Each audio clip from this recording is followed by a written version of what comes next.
The 31 car being driven by Ryan Newman this year for Richard Childers Racing. You got to kind of man up here and get up on the wheel. Kind of falls right into his wheelhouse. Richard Childers Racing looking extremely strong. This is a pretty intense battle right here. Hello, Newman. Ryan Newman's going to be part of this battle as well as they close up. Last season, Stewart Haas Racing told Ryan Newman, no room at the end for you, dude. But the Rocket Man landed at Richard Childress Racing this season, and he's off to a pretty good start at his new home. Let's take a look at some of his numbers. He's coming off 2 straight top 10s. No wins yet this season, but he's sitting 9th in points with an average finish of 12th. Now, if you've been watching Race Up since the top of the hour, you're starting to notice Caitlin Vinci, a very busy lady. Her next stop at Richard Childress Racing to sit down with the driver of the number 31 RCR Chevy. Ryan, this 31 team has had 2 top 10s in a row already this season. What were your expectations when the season began, and now have they changed at all since we were a couple races in? Well, looking back at Daytona, I was entirely disappointed because we had a really fast Caterpillar Chevrolet. We qualified 5th.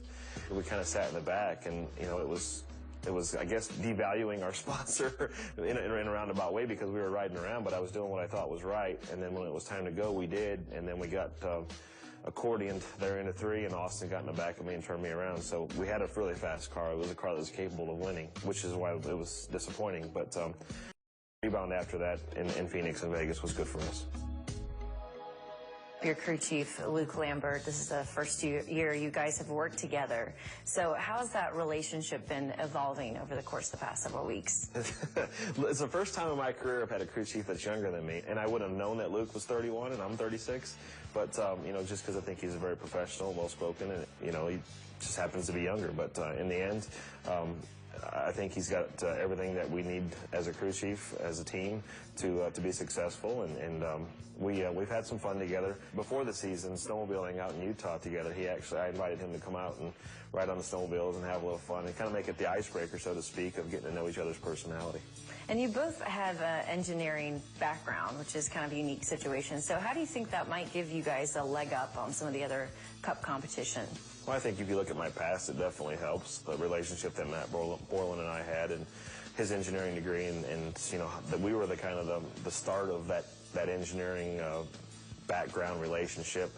Success for Luke and I, it's that common language to be able to talk about the race car as well as the race engineers. What's one of the biggest challenges starting out a season with a brand new crew chief? Really, the biggest challenge is getting to know everybody's name, and then their personalities, and then make sure that you say the right thing in front of the right people, because you can say something to somebody and that they might laugh, and the next person might be offended. So, and that's the kind of person that I am. So.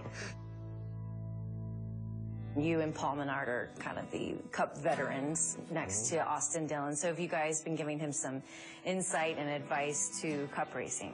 Not so much yet. I think when we get to places like Pocono, Sonoma, Watkins Glen, we'll have a little bit more experience and knowledge of those racetracks. But when we get to a place like Kentucky, he's got more laps around there than we do, so he might be able to help us out too. I think there's a true 50-50 relationship there.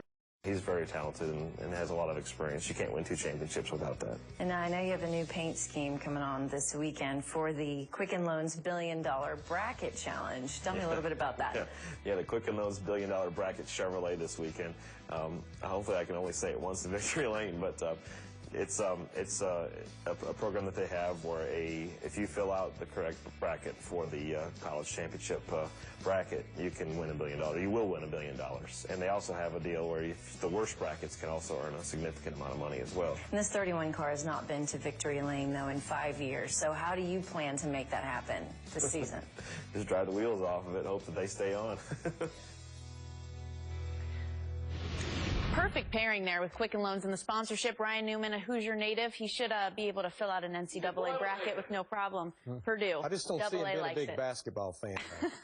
If you're from the Hoosier State, I think you got to keep up with it. Let's keep up with Ryan Newman throughout the early part of this season at RCR. Looks like he's off to a good start in his new home. Well, he does. Back-to-back 7th place finishes at Las Vegas and, of course, the week before at Phoenix. But think about Ryan Newman. He's won races everywhere he's been. He's won 17 races. We know how fast he is. He has 51 poles, and he's actually made the chase 5 out of 10 years. But the one thing that it never weighed on Ryan Newman, but the one thing that exists possibly at Richard Childress Racing that did exist at Penske and at Stewart-Haas, he doesn't really have to live in the shadows of another driver. At Penske, he lived in the shadows of Rusty Wallace and Kurt Busch. At Stewart-Haas, he lived in the shadows of Tony Stewart. At Richard Childress Racing, not the shortcut Austin Dillon or Paul Menard, he can actually become the A driver at RCR. Okay, and to that point, Larry Mack, Richard Childress Racing has not won a Sprint Cup championship since Dale Earnhardt did it in 1994. Top 10s, top 5s are nice,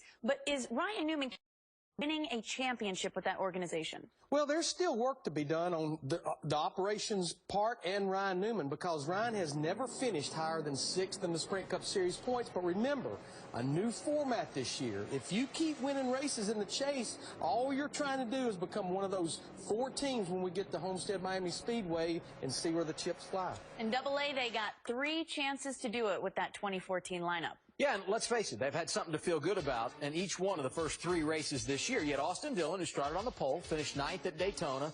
Last couple of weeks, Ryan Newman's been inside the top 10. And how about at Las Vegas? Paul Menard leading laps and finishing 3rd. So far, so good early in the season for Richard Childress Racing.